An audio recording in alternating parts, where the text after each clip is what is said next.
రాజకీయం, సినిమాలు, వ్యాపారం, కుటుంబం ఏదైనా సరే వారసత్వం అనేది మిథ్య అని ఏపీ ముఖ్యమంత్రి చంద్రబాబు వ్యాఖ్యానించారు. నారా లోకేష్ వారసత్వంపై దావోస్లో ఓ మీడియా ప్రతినిధి అడిగిన ప్రశ్నకు బదిలిస్తూ ఆయన ఈ వ్యాఖ్యలు చేశారు. చుట్టూ ఉన్న పరిస్థితుల వల్ల అవకాశాలు వస్తుంటాయని, వాటిని అందిపుచ్చుకుంటేనే రాణించగలరని చెప్పారు. జీవనోపాధి కోసం తాను రాజకీయాలపై ఆధారపడలేదని, అందుకే 33 ఏళ్ల క్రితమే కుటుంబ వ్యాపారాలను ప్రారంభించానని చంద్రబాబు చెప్పారు.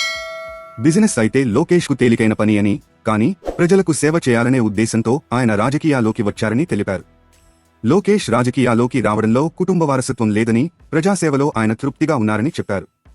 వనరులను లూటీ చేసి డబ్బులు సంపాదించడం దేశాభివృద్ధికి విఘాతం కలిగిస్తుందని చంద్రబాబు అన్నారు. జగన్ మళ్లీ సీఎం అయితే ఏమిటనే ప్రశ్నకు బదులుగా ఎవరైనా సరే మోసం చేసి ఒకసారి మాత్రమే అధికారంలోకి రాగలరని, ప్రతిసారి రాలేరని చెప్పారు. రాజకీయాలైనా, వ్యక్తిగత జీవితమైనా విలువలు ఉండాలని చెప్పారు.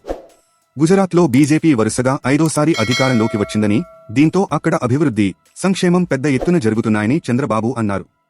మోదీ 3వ సారి ప్రధాని అయ్యారని, 4వ సారి కూడా అవుతారని చెప్పారు. కేంద్ర మంత్రి కావాలనే ఉద్దేశం తనకు లేదని అన్నారు.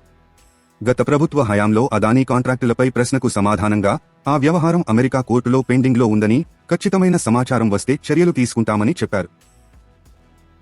తాజా సమాచారం కోసం లైక్ చేయండి, సబ్స్క్రైబ్ చేయండి, నోటిఫికేషన్ల కోసం గంట సింబల్ ఆన్ చేసి పెట్టండి.